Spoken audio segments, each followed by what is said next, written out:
पुणे जिल्ह्यातील आंबेगाव तालुक्यातील लोणी परिसर जिते खाण क्रशरमधून उडणाऱ्या धुळीमुळे शेतकऱ्याचं नुकसान होत होतं असा आरोप शेजारील शेतकऱ्यांनी केला होता। पण प्रत्यक्षात जाऊन पाहिले असता अशी कोणतीही वस्तुस्थिती निदर्शनास पाहायला मिळाली नाही।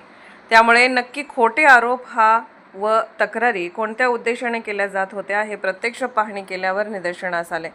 लोणी परिसरात सुरू असलेल्या खाण क्रशरमधून धूळ उडत असल्याचे संबंधित क्रशरच्या शेजारील शेतकरी सुखदेव आढाव यांनी म्हटले होते। परंतु प्रत्यक्षात आम्ही या परिसरात जाऊन पाहिले असता असा कोणतीही धूळ उडण्याचा प्रकार होत नसल्याने निदर्शनास आले। प्रशासनाने देखील पाहणी केली आहे। क्रशर मालक यांना खाण व क्रशर या ठिकाणी उपाययोजना केल्या असून अतिशय तंतोतंत पालन करून आधुनिक उपाययोजना करण्यात आल्या आहेत। परंतु संबंधित तक्रारदार शेतकरी या खाणबाबत खोट्या जाणीवपूर्वक तक्रारी या प्रशासनाकडे करत असून विनाकारण यामुळे आम्हाला त्रास होत असल्याने क्रशर मालक सांगत आहेत। काय झालं, सुरुवातीला आम्ही 19 मध्ये ही जागा विकत घेतली। ही जागा दुसऱ्या आडावांची होती, ते मुंबईला लोक होते आणि ती जागा ज्या वेळेला विकत घेतली त्यावेळेला आम्ही घेतल्याच्या नंतर ते सुखदेव आढावला समजलं आम्ही घेतली, तर तो मला येऊन म्हणला ती जागा आम्हाला घ्यायची होती आणि ती तुम्ही घेतली, ते तुम्ही आता कसा याच्यावर व्यवसाय करताय तेच मी बघतो। तो विषय संपला। त्याच्यानंतर आम्ही ज्या ज्या वेळेला सुरुवात केली मग आम्ही रितसर ग्रामपंचायतीकडे मागणी केली एनओसीची, का आम्हाला खानपट्ट्यासाठी एनओसी लागते म्हणून।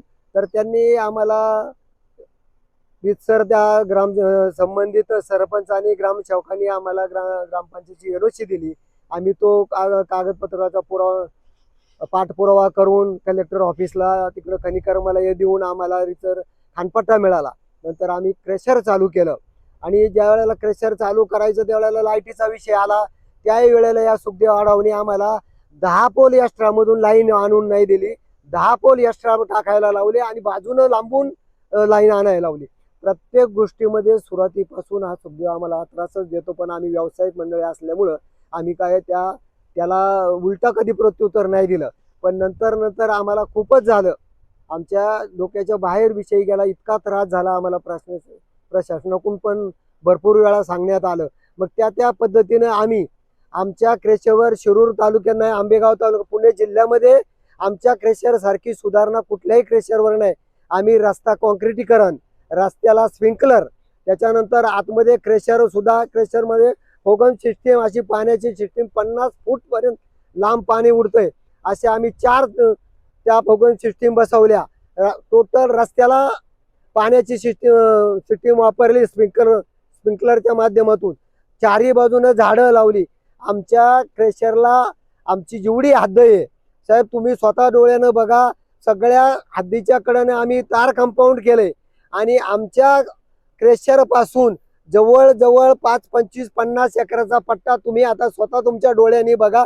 सगळी पडराने, इथं डोंगर भाग आहे, इथं कुठेही हे नाही आहे। सगळं पूर्वेला पहा, पश्चिमेला पहा, सगळ्या बाजूला बघा, सगळं क्षेत्र पडराने, इथं कुठलंही बागायत नाही, इथं पाण्याची सोय नाही। इथं फक्त आम्हीच पाण्याची सोय केली, पाटावरून पाणी आणून आम्ही इथं पाण्याची व्यवस्था केलेली। हे सुखदेव आढाव आम्हाला नाहक ह्या गोष्टीमध्ये त्रास देतोय। आणि दुसरा विषय असा, त्यांनी तो विषय घेतलाय का ग्रामपंचायतीची खोटी एनओसी।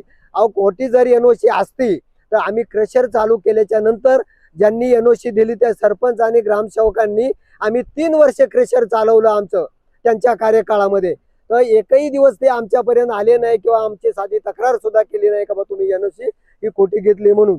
त्याच्यानंतर ज्या वेळेला राजकारणामध्ये दुसरी बॉडी सत्तेवर आली आणि मग त्यांनी उकरून काढल्याच्या नंतर संबंधितांनी सांगितलं का आम्ही एनओसी दिली नाही।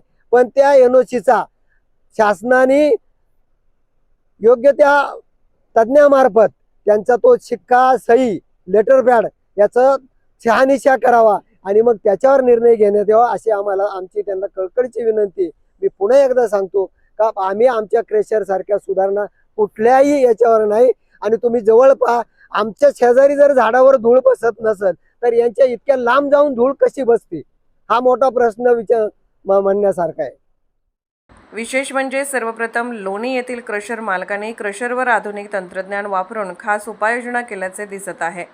काय केल्या उपाययोजना पाहूयात। यामध्ये क्रशर परिसरात नियमित पाण्याची फवारणी, संपूर्ण परिसरात स्प्रिंकलर पाणी फवारणी, यामुळे पाण्याची बचत, धूळ नियंत्रणासाठी जाळ्या, खाणपट्ट्यावर हरित जाळी पट्टा, संपूर्ण खाणीला तार कंपाऊंड, परिसरात वृक्ष लागवड, पुरेसे व मुबलक पाण्याची उपलब्धता, दगड वाहतूक करताना ट्रकवर कव्हर या उपाययोजना राबवण्यात आल्याचे पाहायला मिळत आहे. लोणी येथील खडी क्रशर मालकांनी केलेल्या उपाययोजना या इतर सर्व क्रशर मालकांनी राबवल्या तरी भविष्यात शेतकऱ्यांच्या शेतीचे नुकसान होणार नाही व प्रशासनाकडे देखील चुकीच्या पद्धतीने तक्रारीही जाणार नाही. ब्युरो रिपोर्ट, राष्ट्र संवाद टीव्ही मराठी, पुणे.